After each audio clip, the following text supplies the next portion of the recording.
السلام عليكم، مرحبا بكم في فيديو جديد. معكم سكينه من قناه سكينه سي اش. اللي ما كيعرفنيش انا كنحكي قصص ومواضيع حقيقيه، فإلا كانوا كيعجبوك هذا النوع من الفيديوهات ما تنساش دير ليا جيم وتشترك في القناه وترسل هذا الفيديو للاصدقاء ديالك.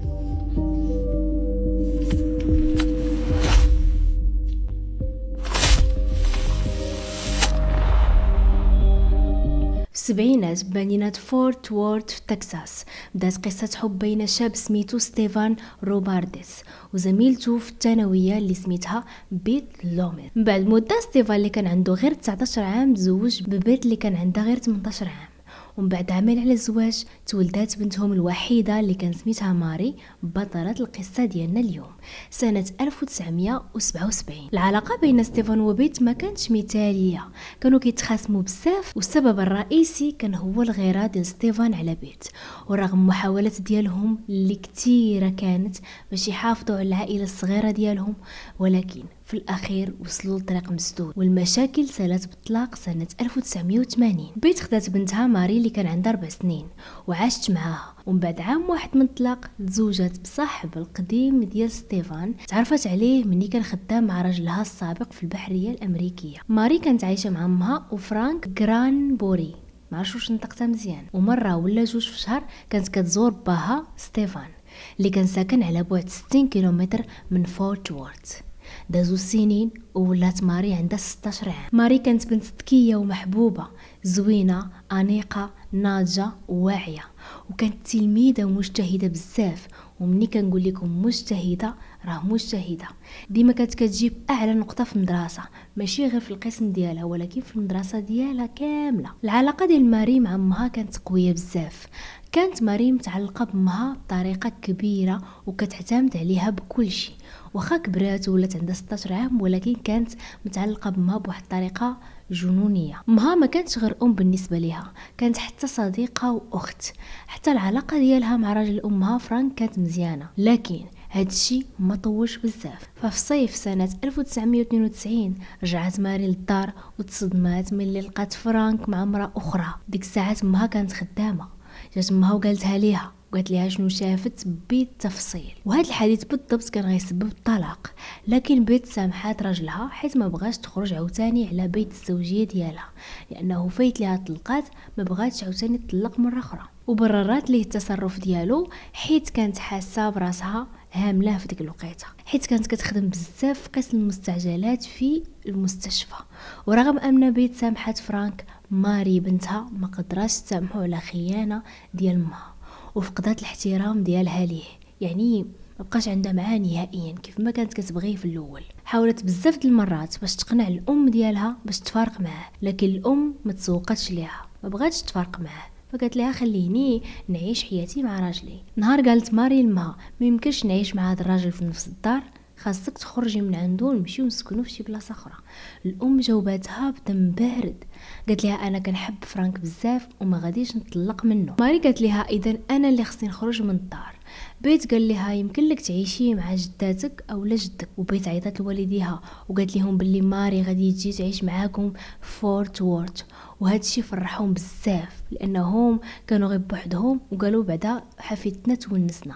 لكن ماري ما قدرتش تاقلم بعيد على امها، كيف ما قلت لكم في الاول كانت متعلقه بها بزاف. اقل من اسبوع بدلات الراي ديالها كيف اي مراهقه، شدت طاكسي ورجعات للدار اللي كتسكن فيها ما هي وراجلها، لدرجه ان الفلوس كاملين اللي كانوا عندها صرفاتهم غير في الطاكسيات باش ترجع. ولكن من بعد ما وصلت للدار تصدمات صدمه كبيره، حيت ما بقاش مرحب بها في الدار اللي تربت فيها ملي كان عندها 4 سنين. فرانك بنفسه رفض يستقبلها في الدار ديالو من جديد، حيت هي اللي خرجات بالاراده ديالها، واقترحت عليها امها تمشي تعيش مع باها الحقيقي ستيفان اللي كان ساكن قريب للثانويه الجديده ديالها، لانه مني مشات سكنات مع الوالدين ديال بيت حولات لواحد الهاي سكول جديده، فتما باها كان ساكن قريب للثانويه، فقالت لها راه مزيانه ما غاديش تبدلي الثانويه ديالك. ماري كانت كتضرب بان انتقال عند باها غير مؤقت. فرانك اللي هو زوج الام ديالها غادي يبدل الراي ديالو وغادي يتنادم معها الحال وغادي يعيط ليها في الاخر. داكشي علاش قبلات بالواقع ومشات تعيش مع باها الحقيقي على امل ترجع قريب عند امها. اما ستيفان اللي هو باها الحقيقي، قدوم بنته تعيش معاه بعد هاد السنين كامله كان بالنسبه ليه هديه من السماء، لانه ما كانش اصلا متوقع بان واحد النهار غتعيش معاه بنته اللي توحشها بزاف. ستيفان كان عنده 38 عام وكان خدام موزع في بريد اليو بي اس ولا ما عرفت شنو تيقولوا ليه، اليو اس بي اس. ما كانش تزوج من بعد الطلاق ديالو من بيت، وكان ساكن في شقه فيها غير بيت وحده اولا فيها غير غرفه وحده وصالون صغيور. راكم عارفين نتوما الشقق ديالهم كي دايرين. ستيفان استقبل ماري بترحاب كبير ودار كل ما في جهده باش تحس براسها مرتاحه في الدار. كان كيشري ليها ديما حوايج جداد وكان كيديها المطاعم وكان كيديها للسينما. حاول يفرحها باي طريقه، ولكن هي ما كانتش قانعه نهائيا وما كانت سعيده حيت ما قدراتش تقبل البعد ديالها على امها. وسورتو مني قالت لها امها راه غتبقاي تما مع باك فوريفر او لا ديما ما غترجعيش عندي، وما قدراتش تأقلم مع حياتها جديده. كانت كترسل لامها رسائل كثيره وكتشكى فيها، كتقول ليها باللي ما قدراتش تعيش مع باها لانه مرون، الدار ديالو مسخه، ما عندوش حتى ابسط مهارات تنظيف الدار، والمطبخ ديالو او الكوزينه ديالو ناقص فيها بزاف ديال الحوايج، والشقه ديالو مسخه بحال الزوافريه اللي كيسكنوا بوحدهم. يعني هو كان كيجي بالليل خاصو غير ينعس وكان كيجيب ماكله من برا، يعني ما غيتسوقش النظافه ديال الشقه ديالو. ولدرجه انها قالت ليها باللي كتنعس في الصالون اولا في الاريكه ولا نقولوا الصوفه، يعني ما كانش عندها بيتها بوحدها وما كانش عندها داك البرايفسي اللي كانت عندها مني كانت مع امها. ومني سمع ستيفان هادشي طلب شقه اكبر باش يوفر لها غرفه مستقله، ورغم بزاف ديال المحاولات ديالو هو وصديقته ساندي باش يرضيوها ما قدروش يعوضوها الحنان ديال ما. حيت ما قلتش لكم باللي هو كان عنده واحد الصديقه ديالو اولا الجيرل فريند كانت كترجى الام ديالها في كل مكالمه باش ترجع عندها للدار، لكن الجواب كان كيكون هو الرفض القاطع كل مره. ماري كانت مستعده دير اي حاجه باش ترجع تعيش مع امها، لانها هداتها في واحد الرساله بانها غادي تادي راسها الا ما خلاوهاش ترجع، ولكن بيت بقات رافضه وقالت لها ان حياتها غاليه وما خصهاش تضيعها في هاد التخربيق اللي كدير. الحاله النفسيه ديال ماري بدات كتسوء وكل شيء في حياتها كان كيتدهور الا حاجه وحده اللي قلت لكم في الاول هي الدراسه. كانت متفوقه في جميع المواد، كانت كتجي كيف ما قلت لكم هي الاولى. كانت الكيمياء هي الماده المفضله عندها وركزوا ليا على الماده ديال الكيمياء. استاذ ديال الكيمياء ديالها قال لها واحد النهار ماري كانت من اكثر التلاميذ اجتهادا اللي قريت في حياتي. واحد النهار كان الاستاذ كيشرح درس في مختبر الكيمياء، جات لماري واحد الفكره خطيره في راسها باش ترجع تعيش مع امها، وبدات كتنفذ الفكره مباشره.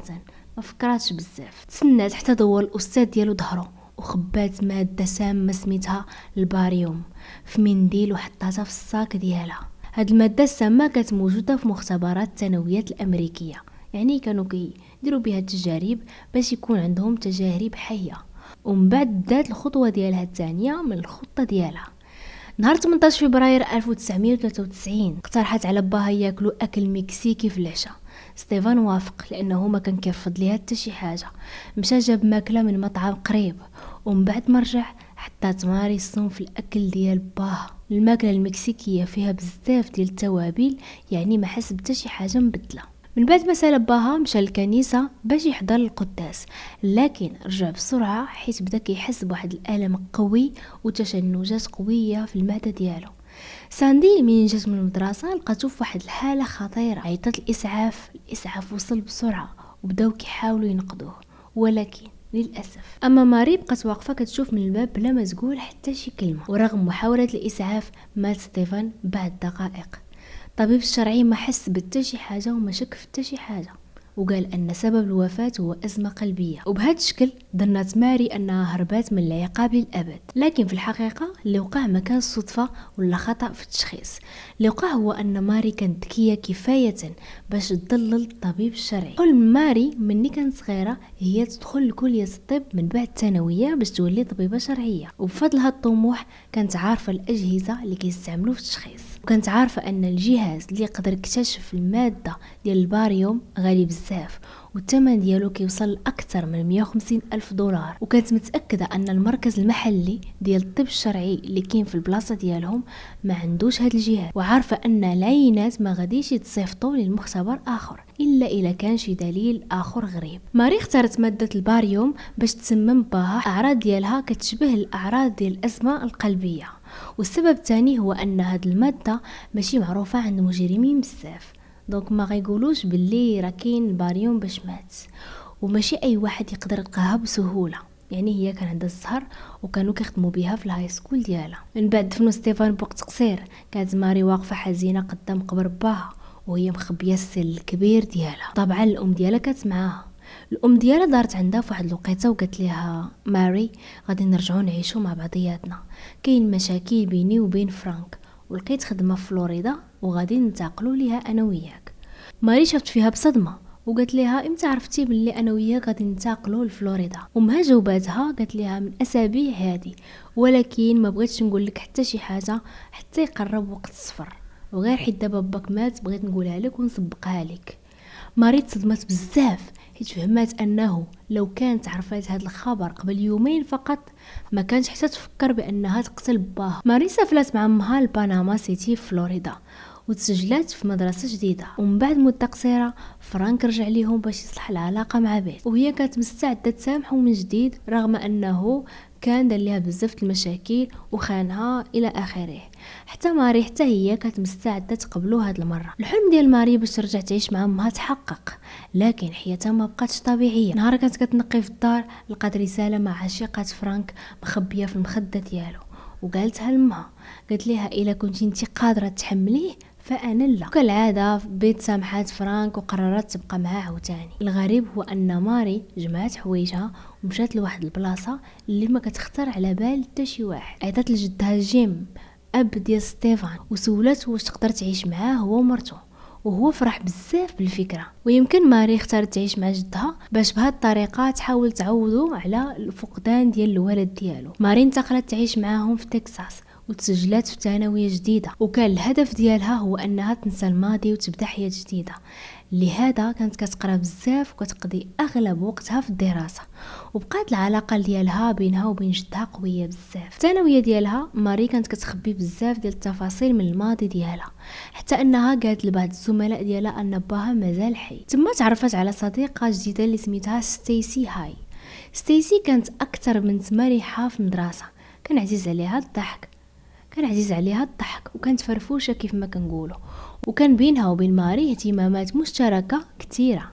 وفقت قصير ولات اقرب صديقه لماري. في ليله من ليالي 1994 بعد عام تقريبا من قتلها لباها، كانت ماري كتقرا مع ستيسي مسرحيه هاملت ديال ويليام شكسبير، وبدات كتقرا بصوت عالي حتى وصلت المقطع المفضل عندها ديال الملك كلوديوس اللي قتل خوه باش ياخذ العرش. ستيسي كانت كتقرا الكلمات ديال كلوديوس وكتسول واش ممكن يندم. سامحني على الجريمه البشعه ديالي. هذا مقطع من النص ديال المسرحيه. ستيسي قالت واش ماشي هذا الكلام رائع؟ ومن بعد شافت ماري ولات صفراء ويديها كيترعدوا وسولتها مالك ماري؟ قالت لها واش كتظني شي ناس يقدروا يعيشوا بلا ضمير؟ ستيسي جاوباتها قالت لها يمكن شي واحد يقدر يشوف شخص في عينيه ويقتله بدم بارد. ماري نهارت وبكات. ستيسي خافت وسولاتها قالت لها ماري شنو واقع؟ ياك لاباس؟ راه هذه غير مسرحيه ما تاثرش بها بزاف حتى للدرجه، ما تكونيش حساسه. ولكن ستيسي بقات كتشوف فيها بواحد الطريقه في شكل. قالت لها ماري واش انتي حامله؟ داكشي علاش كتبكي؟ قالت لها لا. وهي ضحك ستيسي وقالت لها ياك ما درتي كسيده بالطوموبيل ديال جدك داكشي علاش كتبكي؟ ومن بعد قالت لها ولا قتلتي شي واحد ياك؟ تعرفي. ماري تنهدات وقالت لها بصوت خافت بابا انا اللي سممته وانا اللي قتلته. لو ما اعترفتش ماري الصديقه ديالها كان غادي تهرب من العقاب للابد. وقالت لستيسي انتي الوحيده اللي عارفه. ترجاتها ما تقول حتى واحد السر اللي بينها وبينها دابا. لكن ستيسي رجعت للدار وقالت كل شيء لمها في نفس النهار. ستيسي ما عيطاتش مباشره للبوليس وخلات القرار لبنتها. ستايسي بقات محتاره بزاف، ما كانتش عارفه شنو دير بالضبط. كانت عارفه ان التبليغ غادي يضيع حياه اعز صديقه عندها، لكن بجهه اخرى الاحساس بالذنب كان كيقتلها لدرجه انها ولات كتشوف كوابيس. مره حلمت بماري كتجري وراها في الظلام باش تقتلها. ستايسي فقدت التركيز وما بقاتش ديك البنت المرحه اللي كنا كنعرفو في الهاي سكول. حتى المستوى الدراسي ديالها هبط بزاف. من بعد 8 شهور من الاحتفاظ بالسر قررت اخيرا تتصل بالشرطه وقالت لهم ان ستيفان روبارديس تسمم بمادة الباريوم على يد بنته ماري. الشرطة ديك الساعة صيفطت عينات الدم من مختبر آخر فيه الجهاز المناسب، والتحاليل بينت أن نسبة الباريوم كانت 250 مرة أكثر من الطبيعي. وفي 18 أكتوبر 1994 تم اعتقال ماري في جامعة تكساس حيث كانت طالبة جديدة تما. في نفس النهار في مركز الشرطة ديال أوستن دخلوا ماري لغرفة التحقيق، ومن طرحوا عليها أول سؤال انهارت واعترفت بكل شيء. كان واضح انها كانت عايشه تحت ضغط كبير وتحت ذنب كبير ودايما كتفكر في باها. المحقق كان كيشوف قدامه بنت زوينه وهادئه وما قدرش يفهم كيفاش دارت هاد الجريمه، وبقى كيسولها مرارا واش كان با كيتعدى عليك. قالت ليه لا، كان كيتهلا فيا، كان كيشري لي اللي بغيت، وكان باغي غير السعاده ديالي والرضا ديالي. انا اللي ما كنحشمش، انا اللي تصرفت بدون عقل، حيت هذه هي الطريقه الوحيده باش نرجع عند ماما. بيت امها جابت محامين مشهورين دافعوا على بنتها وخلصاتهم من فلوس التامين على الحياه اللي خداتها ماري بعد وفاه باها. اثناء المحاكمه ماري اعترفت انها سرقت ماده الباريوم من المختبر الكيمياء في المدرسه، واعترفت انها حطت السم في الاكل المكسيكي ديال باها، لكن قالت انها ما كانتش باغيه تقتله، كانت باغيه غير يمرض في داك الوقت باش هي تقدر ترجع عند امها. خطه الدفاع كانت هي يقنعوا هيئه المحلفين ان ماري ما كانتش عارفه ان الباريوم يقدر يقتل الانسان باش تاخذ حكم مخفف، يعني قتل العمد بدل القتل المتعمد. لكن المدعي العام قال لانه مشى للثانويه ديال ماري وشاف النقاط العاليه ديالها في الكيمياء، وهذا الشيء كيأكد انها كانت عارفه ان الماده قاتله. وزاد قال انه بقات كتشوف باها كيموت بلا ما تقول اي كلمه للمسعفين، يعني كون قالت لهم غير شي كلمه كانوا غيعطيوه شي حاجه باش يخففوا ديك الماده في الجسم ديالو، ولكن هي خلاته يموت. مره اخرى ستايسي لعبت دور مهم في القضيه، حيت قالت المحكمه ان ماري سبق ليها وقالت ليها ان الكميه اللي استعملات كافيه باش تقتل باها، يعني ماري ما عندها حتى شي حجه اللي تقدر تدافع عليها براسها. وفي الأخير هيئة المحلفين لقت أن ماري مذنبة بجريمة قتل مع سبق الإصرار. محامي الدفاع حسوا أنهم ما بقى عندهم مازال ما يقولوا وما يفعلوا، لأنهم درية اعترفت بكل شيء وصاحبتها اعترفت عليها. سولها القاضي واش كنتي كتبغي باك؟ قالت لي كنت كنبغيه بزاف. ومن بعد سولها واش ندمانه حيت قتلتيه. في هذه اللحظه ماري انفجرت بالبكاء وشافت جهه جدها وقالت ليه وهي كتبكي سوري، اسمح لي بزاف، انا اسفه لداكشي اللي طرا لولدك او لداكشي اللي طرا لبا. من اكثر اللحظات المؤثره في المحاكمه ان الجد ديال جيم وقف يدافع على حفيده ديالو وقال لهيئه المحلفين انا حزين بزاف على موت ولدي، لكن هاد البنت ما عندهاش عقليه اجراميه، السبب هي وحدها اللي كتعرفوا دارت هاد الفعل مره واحده فقط ويمكن ما غاديش تعاودو مازال. وزاد قال باللي الحبس ما كنظرش باللي غيفيدها، بل خاصها كل شيء يسمح ليها. في 10 مايو 1996 تحكم على ماري ب 28 عام ديال الحبس مع إمكانية إفراج المشروط من بعد 7 سنين ديال الحبس. ماري كانت سجينة نموذجية، كانت كتطوع الأعمال صعيبة وعمرها ما تشكات. نهار الطبيب النفسي جاي يشوفها كانت لابسة حوايج خفاف بزاف والبرد كيضرب في تكساس، ويقول لها علاش ما طلبتيش شي حاجة تدفيك؟ قالت ليه ما كتستاهلهاش، وهزات كتافها وابتسمات I will be okay أو لا غادي نكون بخير. ماري كانت كتصل بأمها في كل ليلة من السجن. في واحد المكالمة قالت لها أنها كتمنى ستايسي اللي هي صاحبتها اللي اعترفت عليها ما تحش بالذنب حيت بلغات الشرطة، وقالت أنها مازال كتبغيها وأنهم كانوا أعز صديقات. تم الإفراج على ماري بعد ما قضت 7 سنين ديال الحبس، وحسب السجلات العامة تزوجت من بعد الخروج ديالها ودابا كتعيش باسم وهوية جديدة.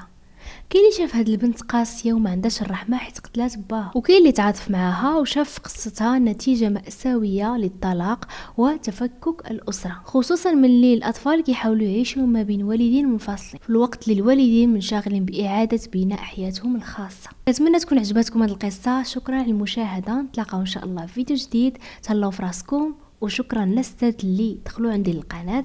بسلامه.